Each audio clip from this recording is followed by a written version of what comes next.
Avec le choix numéro 11 de la ronde numéro 1, with pick number 11 of round 1, les Tigres de Victoriaville.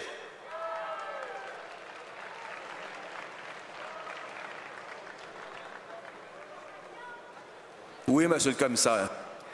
Alors, j'appelle sur la scène M. Kevin Cloutier, directeur général, Martin Chouinard, directeur général adjoint, Simon Olivier, entraîneur-chef, Robert Goulet, recruteur-chef, Olivier Perron, adjoint recruteur-chef, Dave Hort, recruteur, et Olivier Lauzon, recruteur.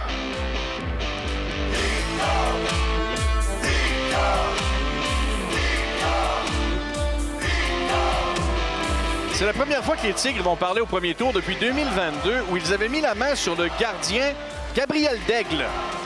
Oui, un gardien que j'ai eu la chance de connaître à Saint-Hyacinthe. Puis on n'en a pas beaucoup des gardiens qui ont été repêchés en première ronde. Si on recule un petit peu, on avait eu William Lasselle. Si on recule un petit peu plus loin, on se rend jusqu'à Vincent Fillon, Carl Hagen. Reste à voir Gabriel Daigle qui va encore avoir un impact la saison prochaine avec les Tigres. Reste à voir aujourd'hui. Je pense qu'il y a une équipe où est-ce qu'ils en sont dans leur cycle pourrait autant aller avec un attaquant qu'un défenseur. Au nom de l'organisation des Tigres de Victoriaville, je tiens à féliciter les Wildcats de Moncton, champions de la Coupe du Président. J'aimerais saluer aussi nos nombreux et chaleureux partisans des Tigres de Victoriaville qui checkent ça présentement en direct à Victoriaville. Et remercier les Remparts de Québec pour l'hospitalité pour cette superbe semaine. Les Tigres de Victoriaville sont fiers de repêcher des cantonniers de Magog, Derek Lemaire.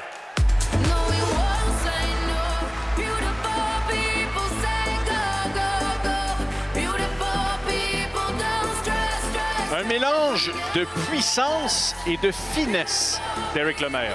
Oui, la puissance vient naturellement de son gabarit à 6 pieds 1, 195 livres.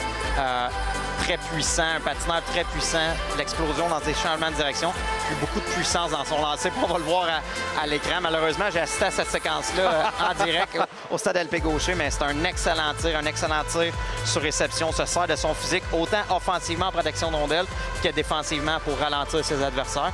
Je pense que Derek est voué à une belle carrière avec les Tigres de Victoriaville. Les joueurs qui évoluent au niveau M18 AAA, qui ont un bon grand gabarit, là, CC1, CC2, parfois peuvent laisser transpirer qu'ils sont peut-être un peu moins rapides, mais c'est pas nécessairement le cas. Non, c'est pas nécessairement le cas. Puis on parlait, tu me posais la question tantôt, comment un joueur peut ajouter de la masse à son gabarit. Bien, beaucoup de force dans le bas du corps, dans les jambes.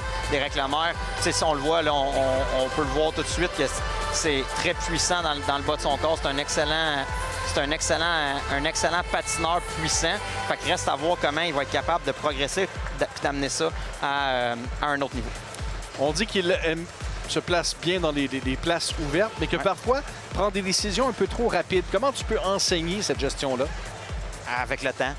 Puis ça va être si un joueur a l'habitude ou la tendance de précipiter certains jeux, ça se peut que ce soit difficile au prochain niveau parce que la game va vite, encore moins de temps, moins d'espace. Les habitudes défensives des joueurs sont encore meilleures, des meilleurs bâtons, un petit peu plus physiques. Fait que c'est là que ça peut être plus difficile, mais connaissant Derek un petit peu, je pense qu'il va être capable de s'ajuster. C'est un jeune qui est très engagé dans son développement.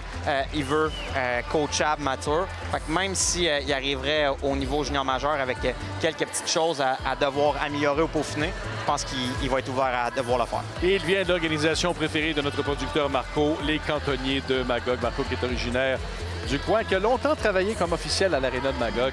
Alors, un petit lien particulier. Alors, Derek Lemaire devient le choix numéro 11. Il appartient maintenant aux Tigres de Victoriaville. Je parlais de son gabarit à CC1, 194 livres. Et voyez l'impact qu'il a dans les matchs cette saison avec les cantonniers, qui jouait à peine pour 500 quand il ne marquait pas. Oui, puis c'est un joueur qui a eu des grosses minutes, une grosse importance, principalement en fin de saison. Puis on a eu la chance de les affronter en série éliminatoire. Puis il faisait partie du plan de match. Tous nos joueurs savaient ce que Derek Lemare était capable de faire. Puis il a eu la chance d'évoluer dans une excellente organisation qui a bien développé dans les dernières années, qui a gagné. On se souvient quand les Cantonniers avaient gagné la Coupe TELUS il y a de ça 2 ans, avec certaines participations à l'époque de Stéphane Robida. Donc, très confiant pour Derek pour la suite des choses.